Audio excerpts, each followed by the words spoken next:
Hello and welcome to Acting Related, the MySite.actor podcast. I'm Frank Prendergast, and today I'm chatting with writer-director Natasha Waugh, who has directed 8 shorts, including We Don't Choose How, which has just screened at the Galway Film Fleadh. We'll be chatting about the experience of screening at an online film festival, how she casts, her approach to working with actors, and we get a little bit into the financial side of having a creative career and how she's making good use of her degree and masters in film studies from UCD. I was also excited to hear about the feature that Natasha has in development, and I hope you will be too. So, let's chat.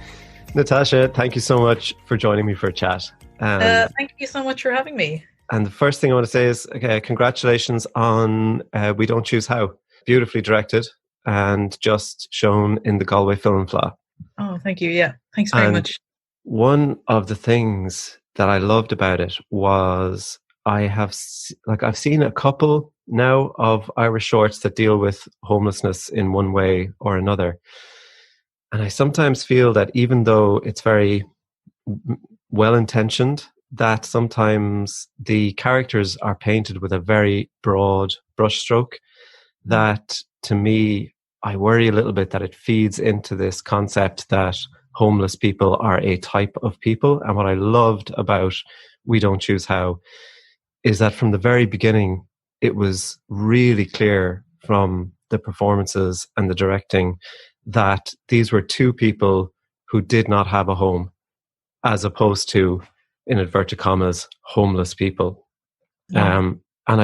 It was something that I hadn't even really put my finger on until I was watching We Don't Choose How. And then it struck me that so many films, so many other shorts that I had seen, they felt wrong, and I was never quite sure why. And I think it's because the characters were being portrayed as, quotation marks, homeless people. Right. So I really loved that about it. And that sensitivity, I think, carried on throughout the film in every way. Oh, I'm so glad. Yeah, well glad done. you found that. Oh, thank you so much. Thank you. Yeah. That was a big, that was kind of the beauty of Dave's script from the beginning, actually, is that they were never really, it was never really about them being homeless. It was, and he certainly didn't want to, he just wanted to show the human side of it from the get-go. And that was his intention when he wrote the script. That's how he wrote it. And that's how I kind of wanted to pursue that always. Sure. I wanted to show it with a lot of dignity. And, he never really wanted to show, like you were saying, homelessness as being a type of person.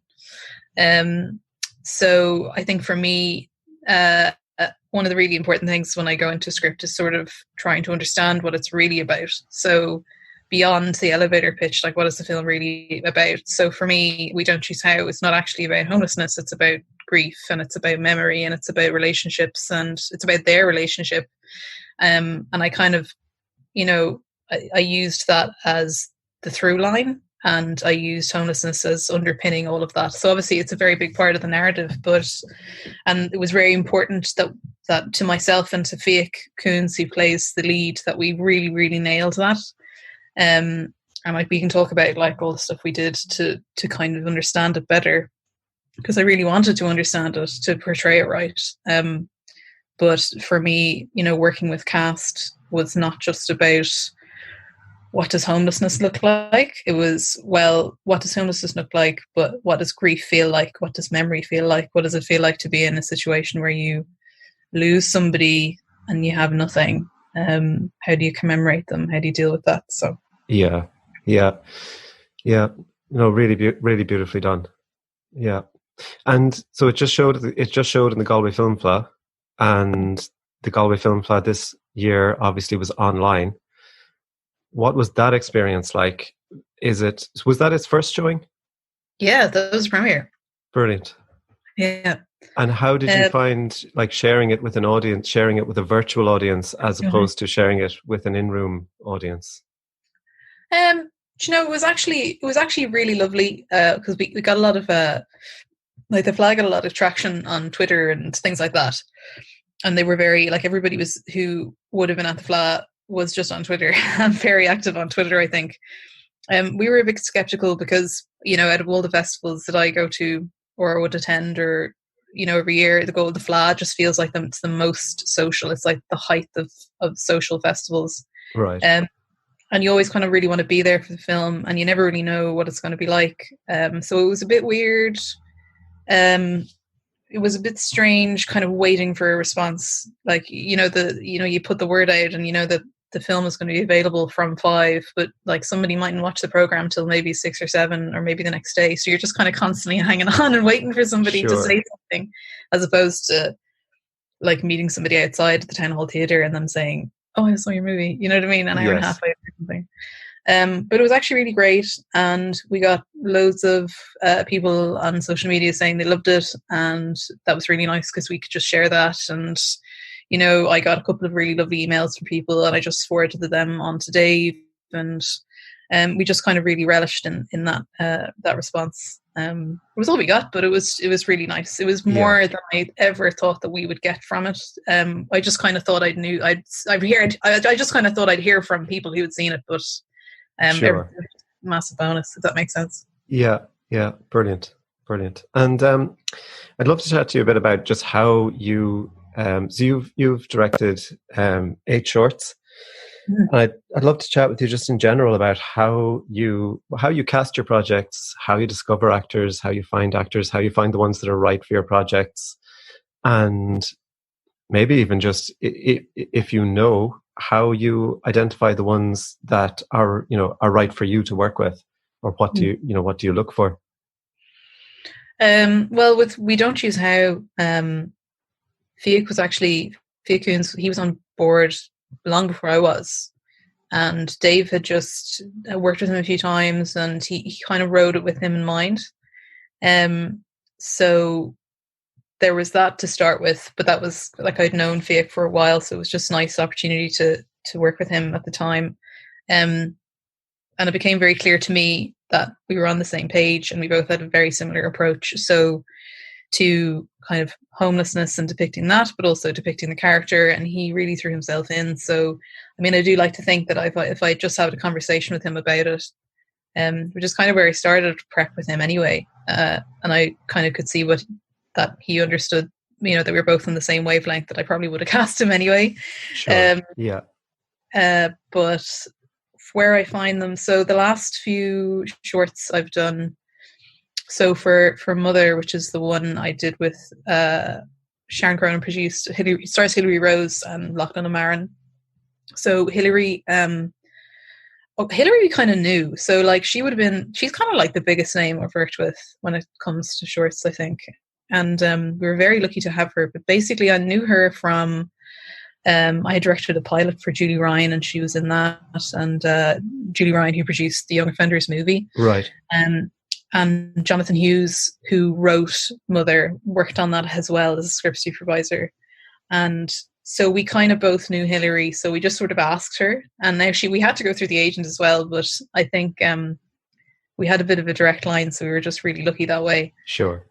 But we kind of all agreed, the two of us and Sharon, who produced it, that there was kind of no other person. We just could see her, and the way she kind of would perform it. We just kind of knew. We just had this gut feeling, and she's perfect. I'm trying to remember the timeline of things, but my sense of time is horrendous. So I'm trying to remember, was Mother pre or post the Young Offenders film?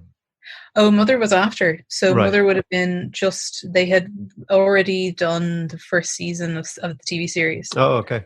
Yeah, right. Yeah. So that actually came out when we were filming, I think. Yeah, it was. We were filming it, because I remember Hilary saying to me, if it's okay, I might have to tuck out during lunch and do an interview for Today right. FM or something. I can't remember. So, but it was all kicking off at the time. So it was just after they'd finished.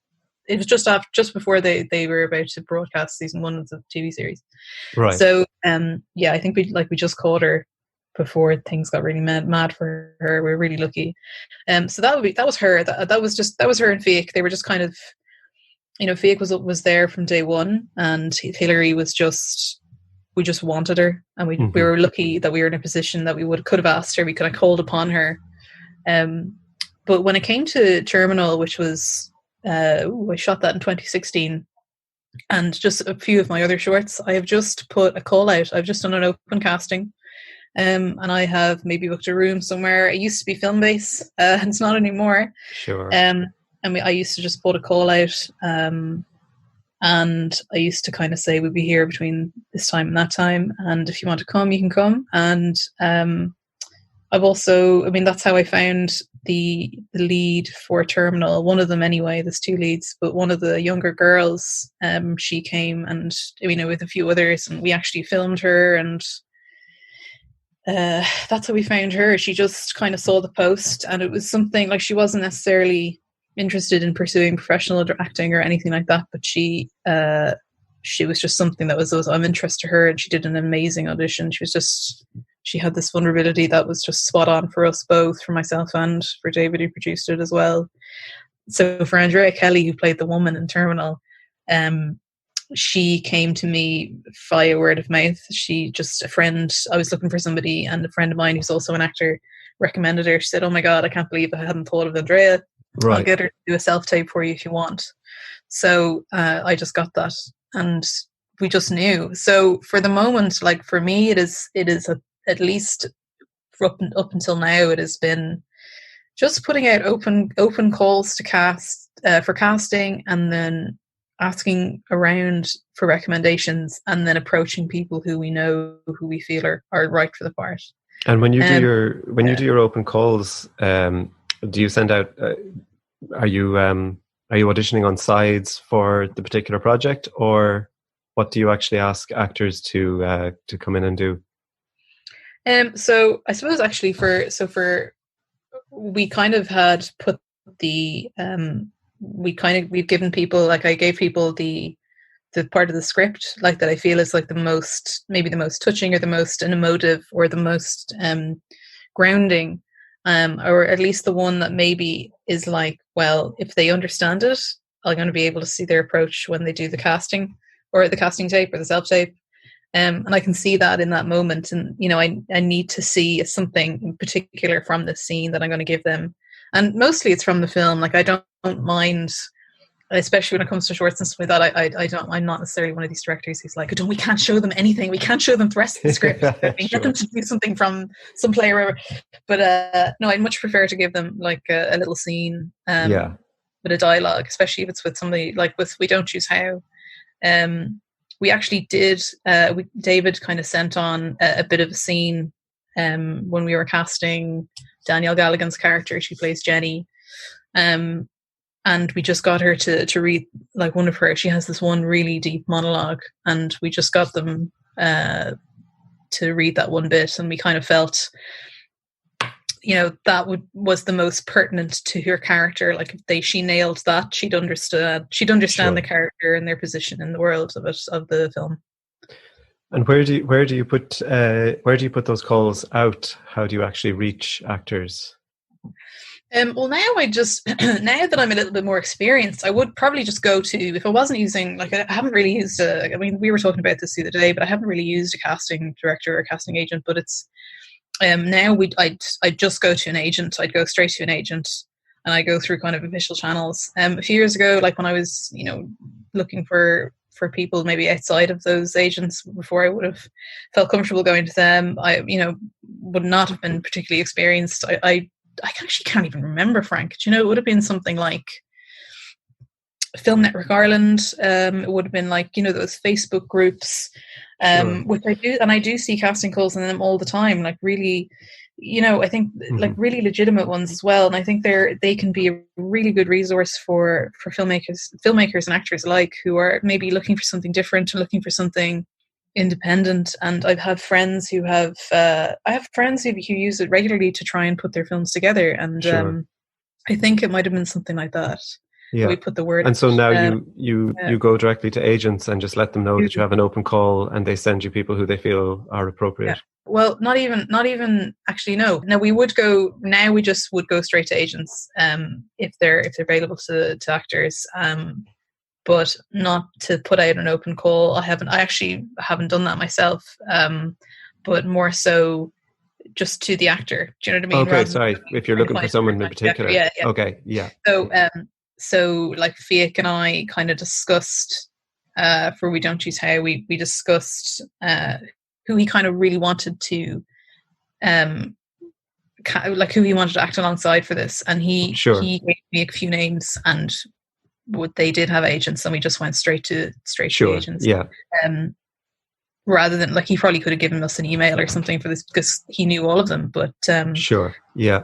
We decided not to do that. But the casting calls, I mean, yeah, I mean, in the future, especially we can talk about the future of my feature film. I mean, I probably would use an open casting call by agents as well, who might have their ear to the ground when it comes to, maybe cast of a certain age that might be interested in the content or the subject matter and the script and that kind of thing. But I'm open to actors who don't have agents either. Like that's sure. Yeah. I have to say it's like it's agents or nothing. Yeah. And because we were chatting the other day about like how you actually work with actors then, and it sounds like you have a very collaborative approach.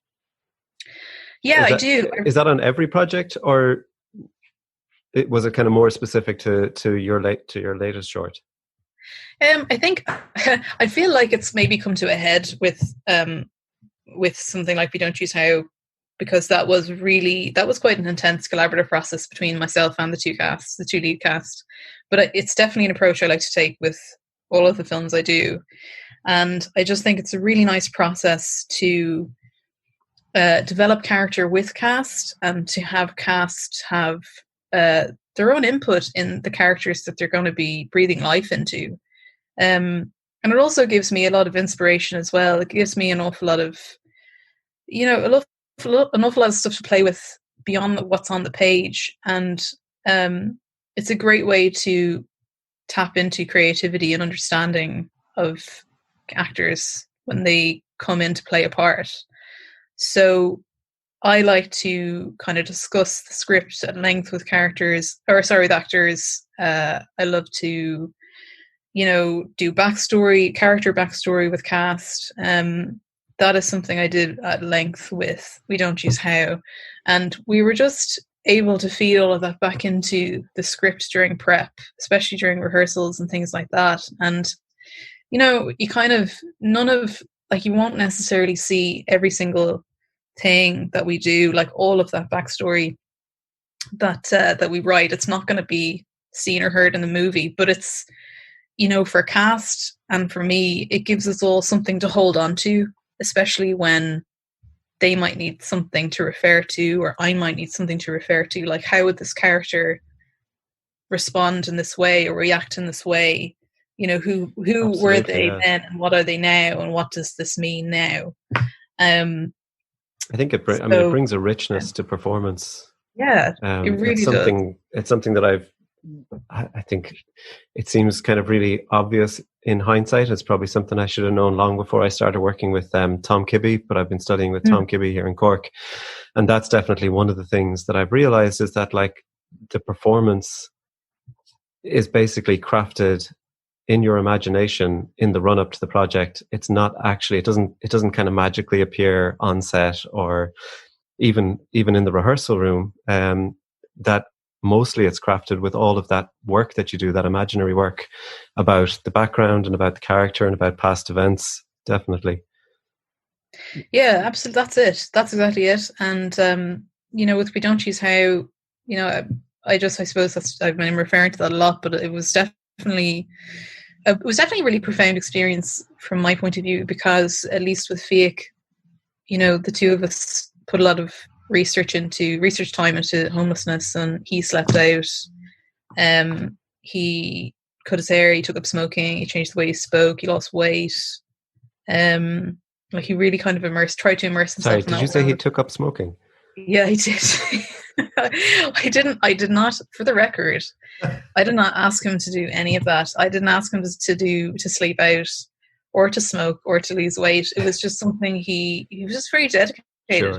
So yeah, it was just important to him when he did all that stuff that I didn't ask him to do. he just like, I was like, Fiach, you don't have to do this. Like, you don't have to like lose all this weight, because he looked properly gaunt like for quite a while. And he's like, no, it's fine. I'm being healthy about it. It's grand. It's good. Sure. So anyway, I just kind of let him at it, and I think it probably does lend weight to a lot of his performance, and like it kind of changed the way he carried himself, which is it was great for the physicality of the performance, and I think that became very clear to me as we kind of went on, and but he also, like, the two, I spoke to people from Dublin Simon, and he spoke to people who were on the streets, and we did soup runs together. So it did, that itself was quite, having to even craft that understanding together, him as cast and me as director, just meant that we went in with a real respect and a real a certain level of understanding that we didn't have before for the situation. And I think that just, like, that inevitably lent a lot of depth, that research in and of itself, to the backstory of the characters. And the two, myself and him and Danielle, kind of discussed why were they homeless and what happened to them now that they are homeless, and how is that different from their lives before. Because we learned about so much, like, the things that happen when you're on the streets, and has that happened to them? And if it has, like, three of us have decided that it has, then how does that make them who they are now? How can we ground that now? So yeah, that was an amazing that was a really deep, I suppose, part of the process that I tend to go to. And we can talk about the Lear as well, which was different again. Yeah, that's. I only saw that short recently. So yeah, absolutely. Tell us a little bit about that project. So basically, the Lear take on directors, to basically make a short film of the final year students of the final year acting students, and it's essentially to give them some on-screen experience, and some creative input into that short film. So they take two directors and they split the year in half, and the one director takes one group and the other director takes the other, and they go and make short. So the whole thing is that you have to write the script with involvement from the cast, in some capacity. Right. So I basically spoke to them at length. I kind of spoke to them about what was important to them and what was going on in their lives and their worlds, and what was important, what turned them on and what they liked and didn't like, and we kind of formulated this idea based on that. And I assigned them all characters, and essentially the script is made up of improvised rehearsals of I gave them, like, maybe very small backstory, like very, very small, minor, bland character traits for this one person, and then we just kind of improvised stuff, and then out of that improv grew a narrative arc, basically, for the leads and the peripheral characters that were involved as well. And that was brilliant, because they all kind of then had their own thing to bring to the film on the day. Yeah, and it also, like, it deals with a couple of, I suppose, societal issues, which I think we were chatting the other day about how that seems to be like a through line throughout your work, is that it's quite socially conscious. Yeah. But at the same time, there are across the 8 of your shorts, there are a couple of very distinct styles, and that's something that I find really interesting about whether, how you decide that, whether it's the script, whether you feel it's the script dictates the style, or whether you feel like you want to do this script in this style, or, like, for example, Food Fight. Have I got the name right? Yep. It's black and white, and it's got a very different style to either Power Out or We Don't Choose How. And then Mother has quite a different aesthetic again. Mm-hmm. So what drives that stylistic choice? I think it's I was thinking of, because I know we spoke about that a couple of days ago, and I've been thinking about my answer ever since. Because I do feel like I've definitely done a variety of work, and I do feel like people do ask me about, my kind of intended vision for my body of work, and I think for me it always just depends on the script, at hand, and what's right for the script. Like Mother, to me, had a very like for me, the approach I took, it needed to be played a certain way for people to really respond to it and laugh. And more importantly, I needed them to believe the character. So I made it like this tongue-in-cheek horror drama. I played it totally straight, and I think there was definitely the option to make it this really goofy humor thing, but we all agree that it would really take away from everything that's going on because it's so absurd. I needed them to believe her. I needed it to feel like this thing was really happening to this family, and that it was kind of frightening to the lead character. So I think that subjectivity, I mean, that for me was where I started. Like, how do I approach the humor, the level of humor in this, and what's happened, the situation. So that's kind of one, for example. Parasite was just kind of, because it was a party film, was sort of influenced by other films I'd seen with those kinds of, with young people and with other parties and things like that. And it just felt right. It just felt right to have fun with those kinds of styles and those kinds of tropes. The use of movement in Parasite was beautiful. Yeah, thanks. Yeah. That was like, it just like, that was something me and Room Egan, the cinematographer, he's a really amazing cinematographer, just spoke about camera movement and how to introduce nuance into a scene where 8 people are talking at once. So you're probably thinking about the scene where they're all playing Monopoly and we just have the camera kind of going back and forth and it looks like this kind of semicircle. Another bit I loved was I think 2 people arrive into the party, come into the hall, join a group, 2 people leave that group, we follow those 2, but we depart those 2 and land on another conversation. Yeah, loved that. Yeah, that was the first time that we did like a mini oneer. That was really cool. That was the first time I've ever done that and worked with a study cam up. And again, we just, like myself and Rua, just discussed what would feel right for a party. Like we just felt that like that was a real party feel, gave a real party feel to it. Was just, you know, when you come into a house and just having the whole camera move through all the different kinds of personalities and having us introduce the characters in a very seamless way and a very quick way. And they all kind of deliver lines and sort of set up the tension as well, which is something I'm quite proud of. But yeah, I suppose, look, each film is really just about what feels right and what inspires me and my approach to what's happening on the page and what's happening with the characters and what I want people to take away from it at the end. Sure. Yeah. Yeah. Another thing that we were chatting about the other day that I'd love to get into just a little bit is money. So I'll kick this off by saying that I had kind of started it by talking to you about the fact that like it's my digital marketing and my graphic design that pays the bills, and that really I think the years when my acting income has outweighed my acting expenses have been few and far between, because I'm constantly going to classes. I've got my travel expenses. I've got the IMDb Pro expense. I'm not on Spotlight at the moment, but that's been another expense. So frequently the money that I make from acting is actually completely outweighed by the expenses. And, you know, I was reading that I think that there's, I think it's what do they call that? Like where they've put the data from several different large studies together, and they've discovered that like 2% of actors make a living in this profession, and 90% are out of work at any given time. So I'm always interested that like I still see things on social media. I still see, you know, even like fairly reputable industry websites putting out this notion that like, oh, you have to go for it 100%. You have to give it your all. You have to be there.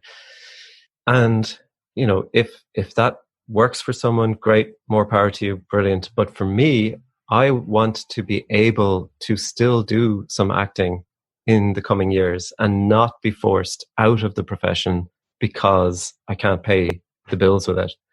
Yeah. So I think it's, you know, from chatting to you the other day, it's not just actors either. It's probably every creative profession, certainly in Ireland, unfortunately. And I suppose my thing is that like, even like high level actors have multiple income streams. And yet it's actors who are kind of struggling to get somewhere that are often put under this pressure of like, oh, you have to be all in, you have to be available for every audition, you have to be able to drop everything and do this project or do this audition. And I just did a quick Google just to see what I could find out, and I found out some kind of fairly interesting things. Like Will Ferrell founded the streaming site Funny or Die. Sandra Bullock owns shops and restaurants. Scarlett Johansson has a gourmet popcorn shop. Jeremy Renner flips houses. Jeremy Renner apparently still flips houses. Well, I'm not 100% sure when the article that I read was based in, but he said he was talking about... What is flipping houses? What is that? It means that himself and his friends will buy like rundown houses and they'll do them up and they'll sell them at a profit. Oh, right. So he said, he was talking in this interview and he was saying, that he will go and do this big Hollywood interview on like morning TV or whatever, and then he'll pop out and he'll be popping in to get the tiles for the project they're working on. And he said it really keeps him grounded. But also, again, it's another income stream. James Franco teaches. So, I think it's, I just think if 2% of actors are making a living, then it just makes sense to be exploring what are the other income streams you can have. And I feel very lucky that I have digital marketing and I have the web design. But yeah, like we were saying, it's not just actors. And you were saying that you also have multiple income streams. Sort of. I mean, I definitely did. I was for a long time doing things like production assistant work and training assistant directing work, and then I'd kind of do directing work, like I'd do the shorts maybe when I had some time off. I'd take, just after a job or something, where I'd have the money to just do that. And like I still live with my folks, with my parents, so I have that. I'm very lucky. They live in Dublin. And I'm very lucky they don't mind me living at home. Because the cost, Cork is bad enough, but the cost of living in Dublin is completely insane. It's insane. And there's nothing immediately prompting me to move out. So I just kind of stay put. Mostly out of necessity, to be honest, because like we were saying, my income is not sustainable for rent, unfortunately, at least not right now. So that's what I did. I was doing a lot of other film work, and I think it's actually really stood to me for my directing career, because it's kind of, I've been able to kind of dip my toe into at least 2 different departments. But there did come a time where I did decide to ditch that and just focus on directing. But it has definitely meant taking making a massive financial sacrifice for getting out of that honey trap, as they call it, like running on from one job to another. Because I didn't like it. I wasn't particularly good at it. But directing, that's what I wanted to do. It's what I was good at, and that's kind of what my focus was. I didn't want people to see me as the subpar assistant director or the subpar BA. I just needed them to see me as a director of some description. Sure. Yeah. But now, but it's really tough. It's really hard. And I'm definitely, it's definitely in this stage of my career, it's hard to negotiate the job.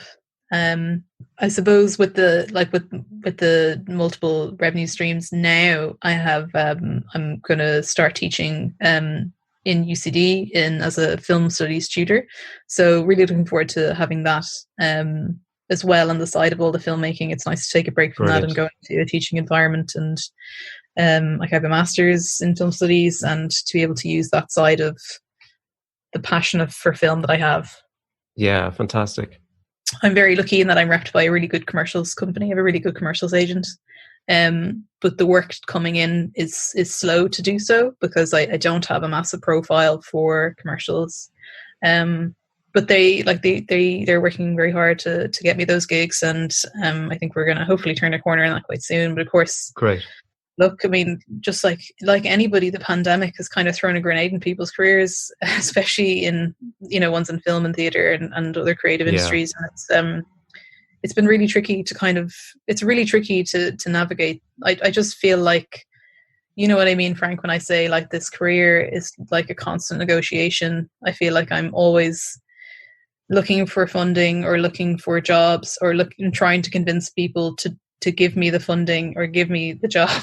And that's just the way it is. And I don't want to sound entitled or anything like that. And I hope to God I don't, because in this line of work you own nothing until you have it, and then you sign it. You sign a contract anyway. But I suppose what I mean is that it's the game you play, but it's really hard, and you know it's really tough. Yeah. I think, you know, it's really, I'm really glad you're saying this, because I think it's really interesting for actors to hear as well, because I think, and again, I don't know, maybe this is just like a gross generalization, but I think sometimes, and I was kind of saying this to you the other day, that I think sometimes there's a feeling among actors, because often actors are the last to come into a project in a way. Mm-hmm. And I think sometimes for actors, it feels like everyone is busy making work and actors are scrabbling to get in to become a part of that work. And I think it's really important kind of to acknowledge that actually what it actually is a whole bunch of creative people desperately trying to make work.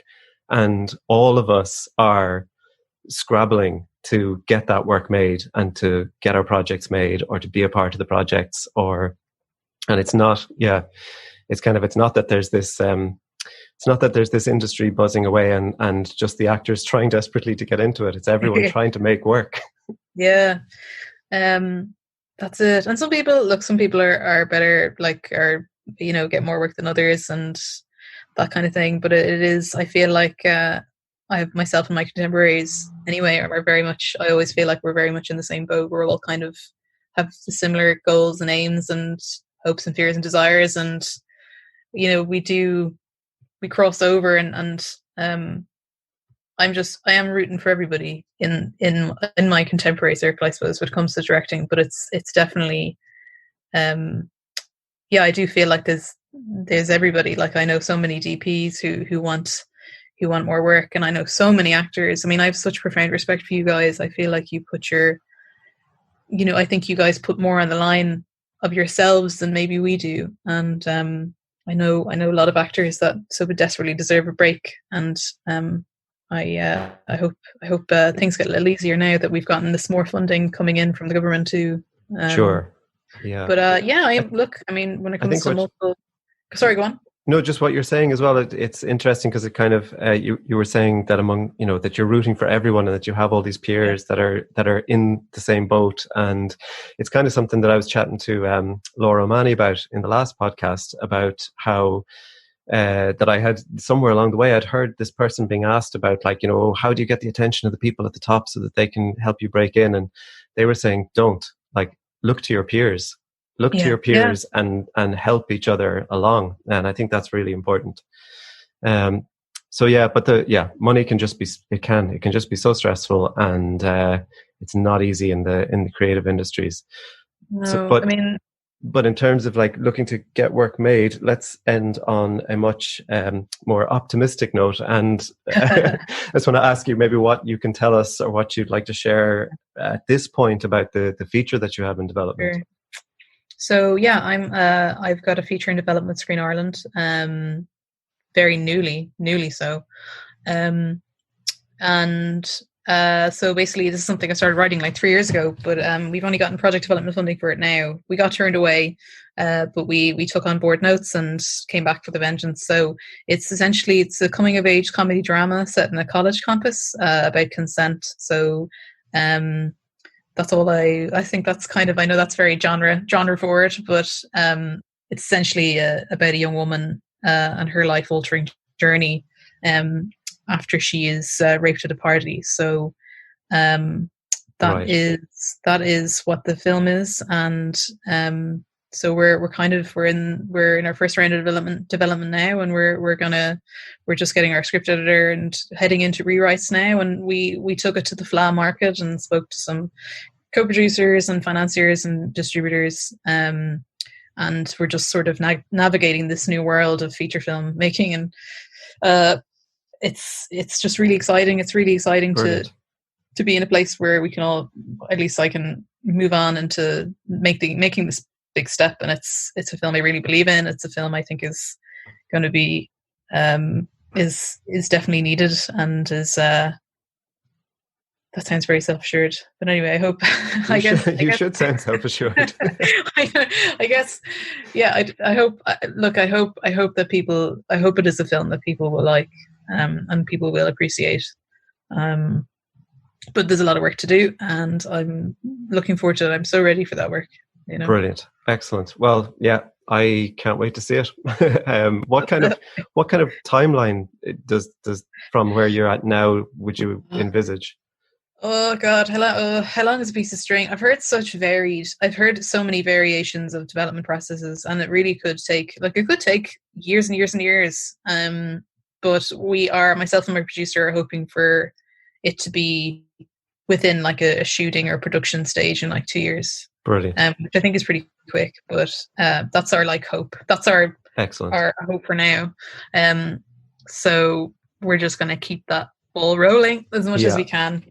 Brilliant. Well, you're welcome. Yeah. Yeah. Well, I wish you every luck at every step along the way of it. And yeah, like I said, can't wait to see it. Thank you so much for chatting. Really, really appreciate it. And well done again on We Don't Choose How. And I will chat to you soon. Yeah, chat to you soon, Frank. Cheers. If you'd like to learn more about Natasha and watch some of her work, you can go to natashawaugh.ie. Waugh is spelled Waugh. You can also connect with Natasha on Twitter at Cinemaster17 or on Instagram at natasha.waugh. And I'll put links to all those in the show notes. Thank you so much for listening. Please do subscribe if you haven't already on Apple Podcasts, Google Podcasts, Spotify, wherever you normally listen to podcasts. I'm Frank Prendergast. You can find me on Twitter at FrankieP, and if you're looking for a quick, easy and affordable professional actors website, check out www.mysite.actor. Cheers.